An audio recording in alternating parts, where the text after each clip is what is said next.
Привет, девочки! Добро пожаловать на мой канал. Сегодня я хотела вам показать вот такой сироп от Алтея. Так как у меня младший заболел, у него сильный кашель. Вот как раз таки приобрели вот такой сироп. Я, значит, это лекарство знала уже довольно-таки давно. Просто как-то не вспоминала про него, чтобы можно снять видео для вас.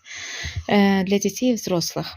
Это от кашля. Довольно-таки очень хорошее средство. Хороший сироп. Значит, основан на растительных травах. Там такие вещи. Смотрите, Алтея корней экстракт. Что это такое? Здесь, значит, в инструкции написано от 12 лет, по-моему, если не ошибаюсь. Нет, с года, по-моему, тоже можно, но на всякий случай уточните для своих детей, если вы приобретете такой сироп.